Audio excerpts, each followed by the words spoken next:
Bonsoir à tous, merci de nous rejoindre pour le 20h de ce 14 octobre sur RTI 1. La CGC Academy, le plus important forum économique du secteur privé ivoirien, rassemble depuis ce matin plus de 5000 participants, dont 1000 chefs d'entreprise. 2 jours de réflexion et de partage d'expériences avec des pays qui ont le mieux réussi dans l'élaboration et la mise en œuvre d'un environnement des affaires attrayant. Emploi jeune, le projet PGDEC est en cours d'évaluation. Une délégation de la Banque mondiale, accompagnée par le ministre de la Promotion de la Jeunesse et de l'Emploi des Jeunes, a effectué une visite auprès de certains bénéficiaires.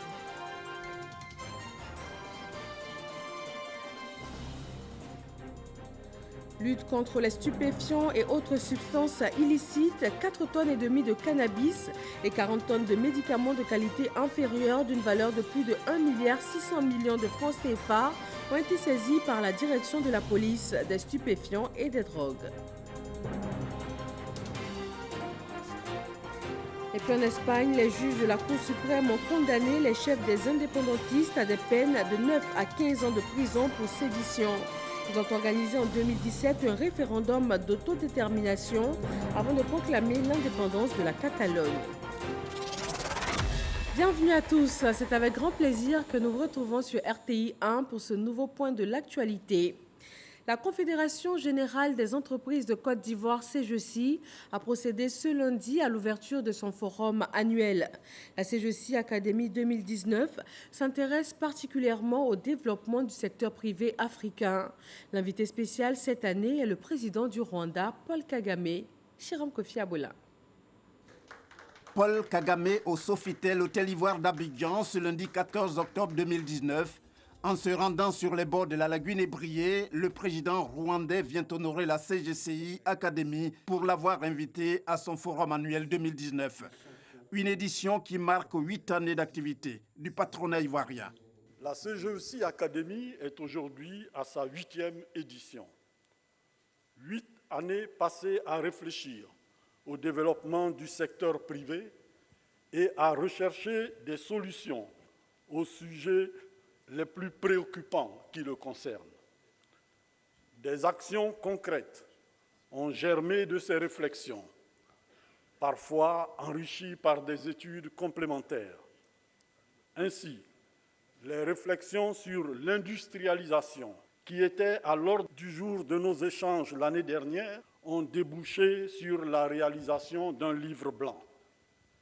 Ce livre blanc sera remis dans quelques jours à Monsieur le Premier ministre, conformément aux instructions de Monsieur le Président de la République. Cette cérémonie est l'occasion que saisit le gouvernement ivoirien à travers son ministre du Commerce et de l'Industrie pour manifester sa volonté de continuer à travailler face aux défis à relever sur la problématique du développement du secteur privé. Je voudrais exhorter la CGECI et tout le secteur privé à persévérer dans leur engagement aux côtés de l'État de Côte d'Ivoire pour une contribution positive à la problématique de l'emploi des jeunes et des femmes. Pour sa part, le gouvernement ivoirien poursuivra ses efforts d'amélioration de l'environnement des affaires en mettant un accent particulier sur le digital, sur le numérique et la dématérialisation des procédures à l'effet de rendre les entreprises plus compétitives et les administrations publiques plus efficaces. En ce qui concerne l'inclusion et la durabilité de la croissance, notre gouvernement a adopté un programme social appelé PSGouv d'un montant d'environ 1,3 milliard de dollars couvrant les périodes 2019 et 2020, actuellement en cours de mise en œuvre. Il porte notamment sur l'amélioration de l'accès des plus pauvres et des personnes vulnérables à la couverture maladie universelle, à l'éducation, à l'électricité, à l'eau potable et à des logements sociaux et à l'emploi. Invité spécial de cette 8e édition du Forum annuel du patronat ivoirien, le président du Rwanda, Paul Kagame. Le chef de l'État rwandais choisi en raison de son leadership pour la promotion du secteur privé. Il s'est dit heureux de revenir une nouvelle fois en Côte d'Ivoire, indiquant que le secteur privé ivoirien est une source d'inspiration favorable à la création d'un secteur privé plus robuste pour le continent. Le vice-président ivoirien Daniel Kablan-Duncan, aux côtés de l'illustre hôte, en tant que représentant du président Alassane Ouattara, ce qui lui a permis de prendre part au panel de haut niveau, un autre temps fort de l'ouverture du forum. Daniel Kablan-Duncan a fait un développement sur la fiscalité. La vision de la fiscalité en Côte d'Ivoire, c'est un travail conjoint. Le dialogue est quelque chose d'essentiel. Vous savez, en Côte d'Ivoire, on dit que le dialogue est l'âme des forts. Ce document donc existe et c'est un document consensuel.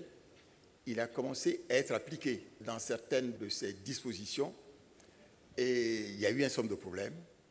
Et je crois que le Premier ministre Gouan Coulibaly a mis en place un nouveau comité pour faire un peu le point de ce qui a été appliqué, de ce qui reste, de manière à aller de l'avant.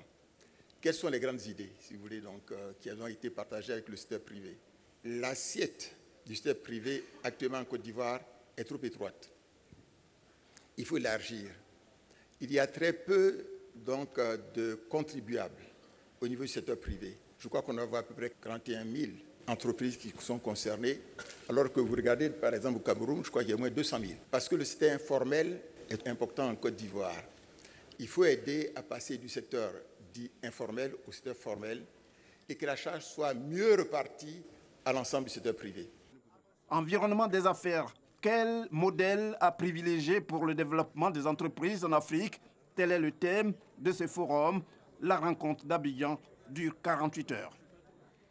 Et pour cette première journée des assises de la CGECI Academy, la problématique de la fiscalité était au cœur des débats.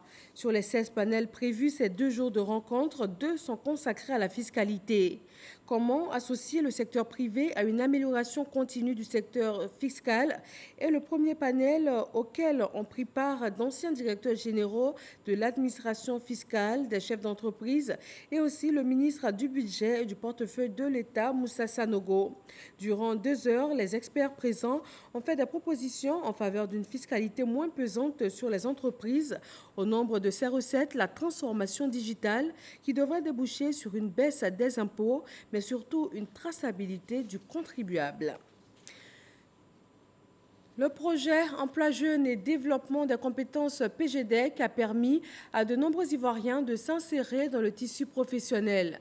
Le ministre de la Promotion de la Jeunesse et de l'Emploi des Jeunes et une délégation de la Banque mondiale ont effectué une visite d'évaluation auprès de certains bénéficiaires. Théodore Zouzou et Jean-Marc Djadji pour le reportage. Plateau, à la salle de conférence d'un établissement bancaire de la place, des visiteurs peu ordinaires. Le ministre Mamadou Touré et Wali Wan de la Banque mondiale. Ils y sont pour se rendre compte de l'effectivité de l'insertion de 3 jeunes bénéficiaires du projet Emploi Jeunes et Développement des compétences PGDEC par ladite banque. Aujourd'hui, ceux-ci peuvent se réaliser. J'ai postulé aux offres et aujourd'hui je suis au sein de YOP. Je suis passé de statut sans emploi à un statut de stagiaire avec un salaire. Ça a apporté une évolution sociale. Autres bénéficiaires, 6 jeunes gens insérés, eux, par un établissement hôtelier à Cocody, une autre commune. J'ai pris contact avec l'AGFOP et ils m'ont donné les dossiers à fournir. Je suis allé sur le terrain, fait la formation pendant 1 an. La structure AGFOP, c'est une réalité. Je suis autonome. Les jeunes que vous avez vus, aussi bien aujourd'hui dans cet établissement que ceux qu'on a vus à la Société Générale, sont la preuve que le programme est en train de fonctionner.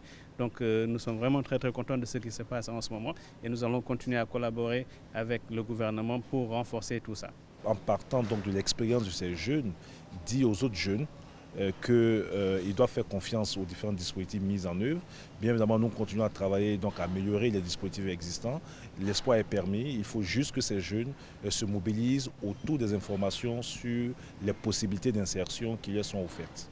La Côte d'Ivoire a bénéficié de 25 milliards de francs CFA de ressources additionnelles octroyées par la Banque mondiale à la clôture prévisionnelle de la première phase du PGDEC au 30 juin 2015. Elle voudrait, après l'atteinte des objectifs qualificatifs et quantitatifs, bénéficier d'un autre financement pour une 3e phase. Celle-ci permettra d'améliorer l'accès de plus de 30 000 jeunes à un emploi d'ici à 2030, une politique qui entre dans le cadre du programme social du gouvernement. Dans le domaine du transport aérien, des experts de l'Organisation de l'aviation civile internationale sont à Abidjan. Ils évaluent depuis ce lundi le système d'aviation civile ivoirien. Ils passent au peigne fin le protocole de l'OACI qui comporte 940 points.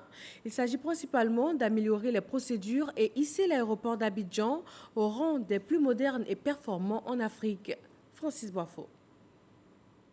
L'aviation civile ivoirienne de plus en plus présente dans les instances internationales grâce aux efforts du gouvernement représenté par l'Autorité nationale d'aviation civile, ANAC. Depuis le 1er octobre, la Côte d'Ivoire est entrée dans le conseil de l'OACI. Il faut savoir aussi qu'il y a 2 mois, la Côte d'Ivoire a été admise au panel sûreté de l'OACI. Ça veut dire le comité qui pense toutes les règles de sûreté dans le monde. Depuis 2014, l'ANAC s'est employée à répondre aux exigences de sécurité aérienne, faisant passer le taux de conformité de 42,59% à 64%. Cette année, le directeur général de l'ANAC vise un taux de conformité aux normes OACI d'au moins 80%. L'Organisation de l'aviation civile internationale a fait venir des experts pour évaluer la capacité de la Côte d'Ivoire à superviser la sécurité de l'aviation civile. Cela signifie qu'ils passeront en revue tous les domaines de l'aviation civile en parcourant 940 points de protocole qui sont des questions qui sont posées à l'État pour savoir si des mesures sont effectivement prises pour que l'aviation civile puisse fonctionner en toute sécurité. Les experts de l'OACI disposent de 2 semaines pour évaluer le système de l'aviation civile ivoirienne. Je voudrais donner l'assurance à l'OACI que la Côte d'Ivoire poursuivra ses actions de développement du transport aérien et que tout sera fait pour mettre en œuvre l'ensemble des diligences que nous serons recommandées à l'issue de cet audit. Cet audit concerne également le trafic aérien à l'aéroport international Félix Houphouët-Boigny d'Abidjan. Environ 2 200 000 passagers enregistrés en 2018 contre 647 000 en 2011. Le groupe intergouvernemental d'action contre le blanchiment d'argent en Afrique de l'Ouest a présenté à Dakar son rapport 2018. Les 17 États membres ont enregistré des progrès dans la lutte contre le blanchiment des capitaux et le financement du terrorisme.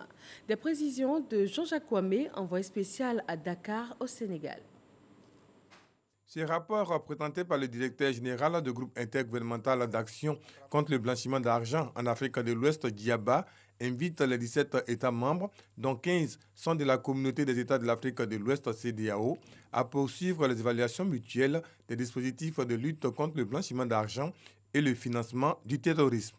C'est à travers les évaluations mutuelles que nous arrivons à apprécier ce que les États font pour juguler le blanchiment de capitaux et le financement du terrorisme.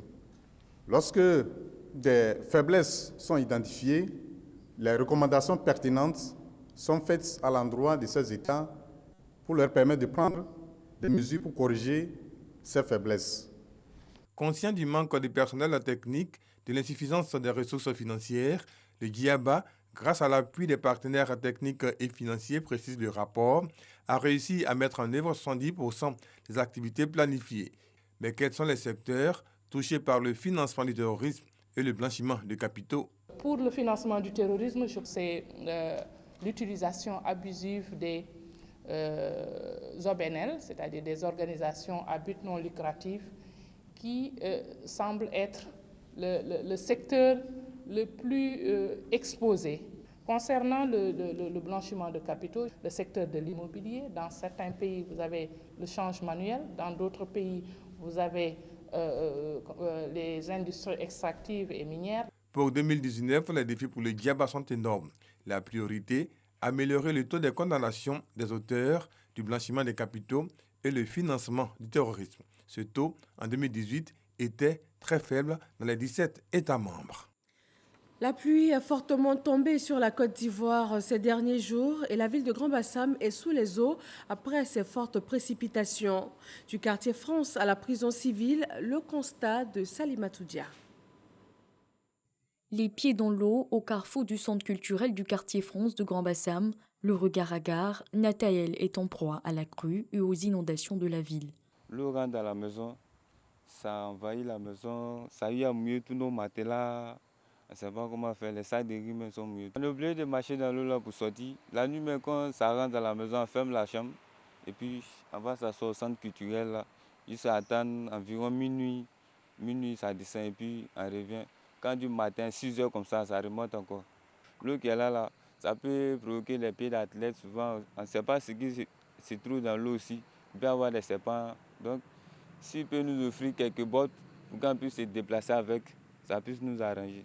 À la prison civile de Grand-Bassam, le camp des gardes pénitentiaires n'a pas non plus échappé à la montée des eaux. Nous sommes à la rentrée de la prison civile. Mais jusqu'après la prison civile encore, tout est inondé. Voilà, les enfants, comme les mamans, comme les papas, comme les gardes, ne peuvent pas s'en sortir. Les toitures coulent, les prisonniers ici n'arrivent pas à dormir. Personne ne peut bouger, mais quand même, le travail se fait. Pour le maire de la ville, Grand-Bassam est une zone inondable en raison de sa situation géographique. Cette situation est due à la crue de la Comoé, qui tire, comme vous le savez, sa source au nord de la Côte d'Ivoire et bien au-delà, dans un pays frontalier, avec l'abondante pluviométrie que nous avons connue. Malheureusement, l'exutoire se trouve dans la lagune à Grand-Bassam. Et lorsque la Comoé sort de son lit, eh bien, la lagune, qui est supposée être le réceptacle, est débordée également. Et l'eau trouve son chemin dans les habitations, dans les quartiers périphériques, dans les quartiers riverains. Pour prévenir la situation qui prévaut dans les quartiers Odo, Phare, Petit Paris, France ou encore Mousseau, il y a lieu d'ouvrir l'embouchure, selon Jean-Louis Moulot. L'ensemble des canaux et caniveaux de la ville de Grand-Bassam ont été curés. Cependant, même si les caniveaux et les canaux avaient été curés à nouveau en amont de la saison des pluies, ça n'aurait pas constitué une réponse à ce problème. Puis la solution se trouve dans l'ouverture définitive de l'embouchure. C'est un projet que nous suivons bien évidemment auprès des autorités gouvernementales concernées. Il nous a été indiqué que l'appel d'offres a été fructueux. Une entreprise s'est vue attribuer le marché et nous espérons un début des travaux au premier trimestre de l'année 2020. Les familles sinistrées avaient récemment reçu des dons d'une valeur de 16 millions de francs CFA du ministère de la Solidarité en vue de soutenir les efforts des autorités locales. À 82 km de Grand-Bassam, la ville d'Alépé n'a pas non plus échappé aux dégâts causés par la pluie. Pratiquement toutes les habitations et de nombreux édifices de la ville sont sous les eaux. Le préfet a convoqué une réunion de crise pour trouver des solutions afin d'éviter d'éventuels drames et recaser les populations sinistrées. Eugène Atoubé. L'image est quasi surréaliste. Presque toute la ville d'Alépé, localité située à 55 km d'Abidjan, est sous les eaux. Conséquence de la forte pluie de ce dimanche. Aucun quartier n'a été épargné. Un bilan lourd, quoiqu'aucune perte en vie humaine enregistrée. Les dégâts varient en importance selon la topographie et le relief des zones d'habitation. Les populations sont dans le désarroi face à une situation qui jamais n'a été vécue à Alépé. Toute la nuit, il n'a pas dormi. Les enfants, les congélateurs, tout dans l'eau, il fait comment? Nous sommes envahis par l'eau et tout le temple est dans l'eau. Les fauteuils du temple, en somme tout. Franchement, il nous faut une assistance particulière dans ce cas-là. Avec la forte pluie de ce dimanche, la rivière Kossan, affluent du fleuve Comoé, est sortie de son lit. Conséquence, Alépé, une ville aujourd'hui prisonnière des eaux. De la ville, il est impossible d'accéder à Abroki, village de la commune, que l'on soit à pied, en bicyclette ou en voiture. Pour l'heure, une pirogue assure la liaison entre Abroki et Alépé, le temps que le niveau de l'eau baisse et finisse par s'assécher. Une situation alarmante qui a amené le préfet d'Alépé, le maire de cette localité, à prendre les mesures à leur corps défendant face à l'entêtement de certaines populations qui refusaient de quitter leurs habitations sinistrées.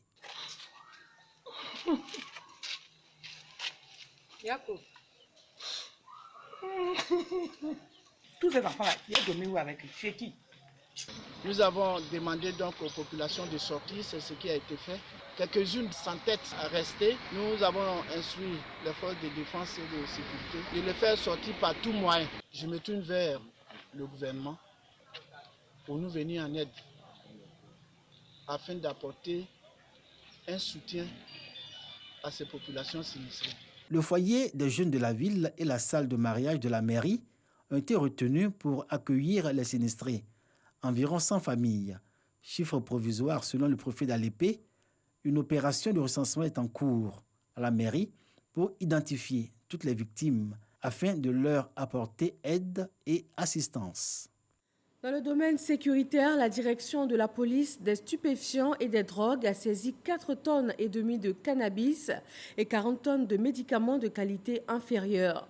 Cette saisie est d'une valeur de plus de 1,6 milliard de francs CFA.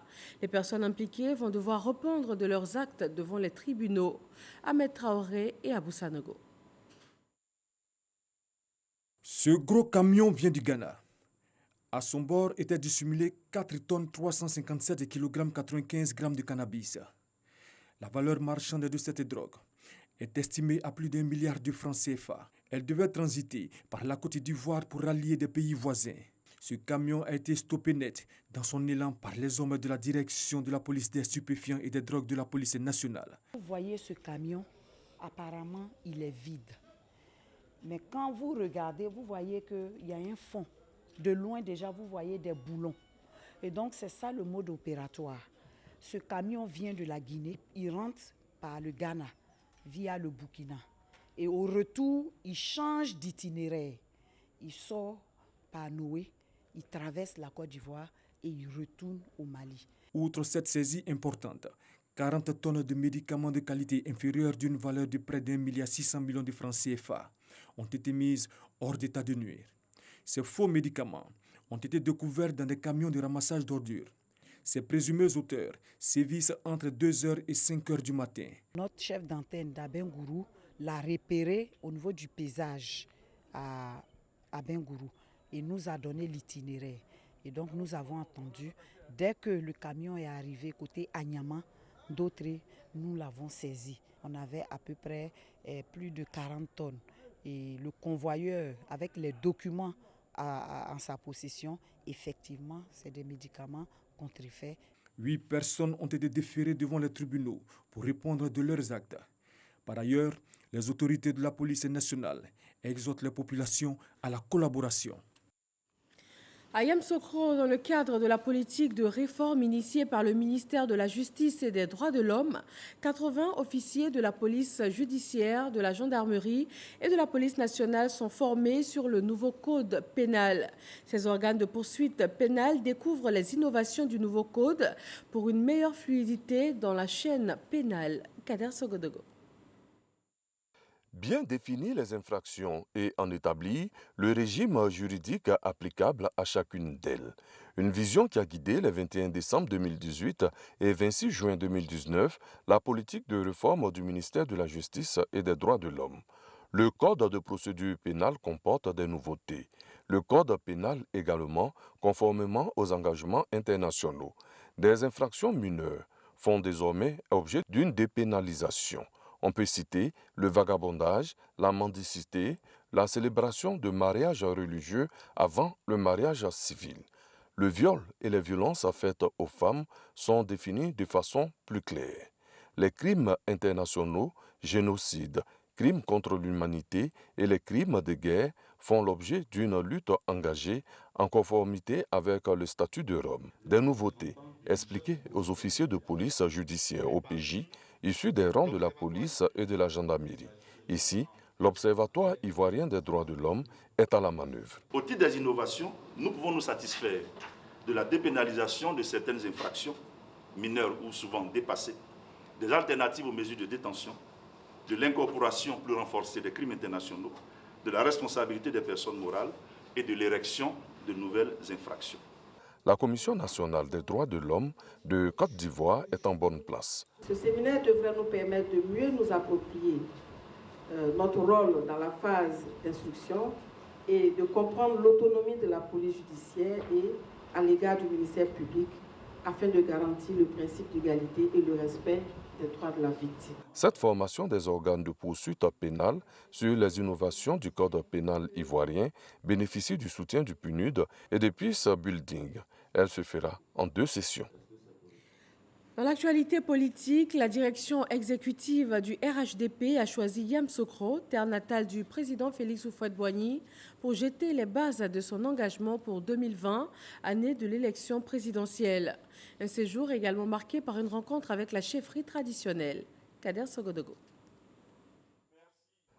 Ngokro, siège de la chefferie traditionnelle à Koué, dont est issu Félix Houphouët-Boigny, père fondateur de la Côte d'Ivoire moderne et modèle.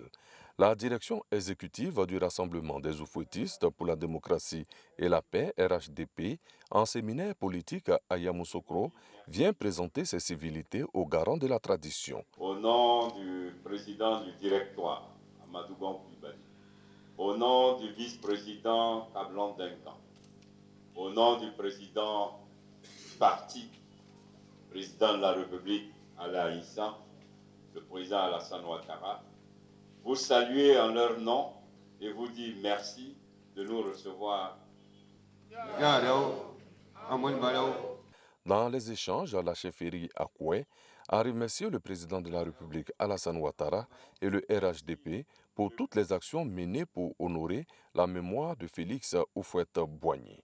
L'oufouettisme mis en avant pour la cohésion sociale et le développement de la Côte d'Ivoire amène la chefferie à offrir les terres de Yamoussoukro afin que soit construit le siège du RHDP. Une rencontre qui s'est achevée par le dépôt d'une gerbe de fleurs sur la tombe de Félix Houphouët-Boigny avec des prières. Le séminaire des coordonnateurs régionaux et associés du RHDP a duré 48 heures. Il a été sanctionné par des engagements forts dont le e-militant qui consiste à recenser les militants de ce parti. Protection de l'environnement, le parc national du Banco a reçu la visite du préfet d'Abidjan. Vincent Toby est allé toucher du doigt les difficultés de ce patrimoine forestier situé au cœur du district d'Abidjan. Il a proposé une action concertée de toutes les parties concernées afin de sauver le parc national du Banco contre toutes les agressions dont il fait l'objet. Isaïo. Le préfet d'Abidjan au parc national du Banco, en compagnie des représentants des maires des communes environnantes, des responsables techniques de l'Office national de l'assainissement et du drainage, ONAD, et de l'OIPR, Office ivoirien des parcs et réserves, Vincent Toby a visité le Val d'Abobo, le campement forestier à Adjamé et la clôture du parc en construction à Yopouandokwa, du côté de la maison d'arrêt et de correction d'Abidjan, Maka. Au cours de cette visite, il a touché du doigt les problèmes à la canalisation des eaux usées en amont du parc et l'installation anarchique des populations situées à la périphérie. Vous voyez en face de Banco, la forêt, vers la Maka, à gauche, vous voyez les cités qui sortent là. Le gouvernement a pris la décision de faire les logements sociaux. Quand on a commencé, sans aucune raison, il n'y avait plus d'eau à Abidjan. Parce que la pression des hommes sur le sol et tout ce qu'on fait comme activité, ça tarit les nappes phréatiques. Vous voyez la relation entre une occupation ordinaire et puis notre vie de tous les jours. Donc le gouvernement a dû revoir pour reclasser la forêt dans des lieux pour éviter les problèmes. Donc les gens ne le perçoivent pas, mais c'est notre vie de tous les jours qui est menacée. Donc ce n'est pas seulement une question de nature, non, c'est notre vie de tous les jours, c'est les générations qui sont menacées. Ayant pris note des nombreuses difficultés auxquelles fait face le parc national du Banco, le préfet Vincent Toby a invité chacune des parties à faire des propositions concrètes pour la mise en place d'un plan d'urgence. Objectif, sauver ce patrimoine forestier. Le 22 novembre prochain, le prix Péléphorogman Koulibaly sera décerné. Quels domaines d'activité sont concernés? Comment postuler? Quels sont les différents contours de ce prix? La Fédération des ONG de développement de Côte d'Ivoire, qui en est l'initiatrice, était face à la presse. Le point de Franck Quadio.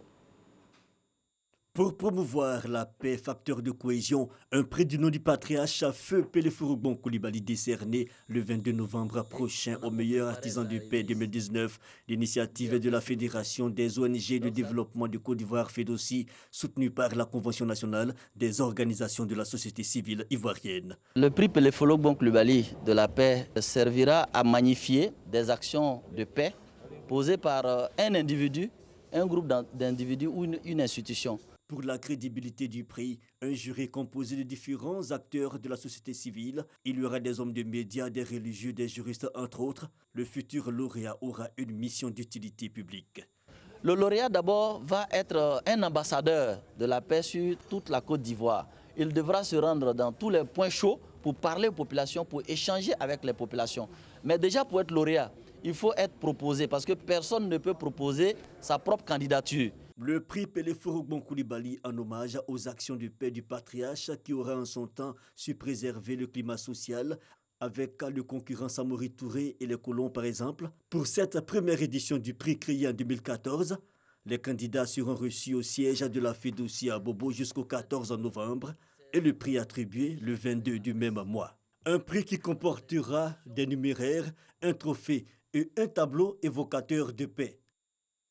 L'actualité internationale nous conduit en Espagne. Un procès des indépendantistes catalans. Les juges de la Cour suprême ont condamné les chefs indépendantistes à des peines de 9 à 15 ans de prison pour sédition. L'ex-président catalan Carles Puigdemont dénonce une aberration.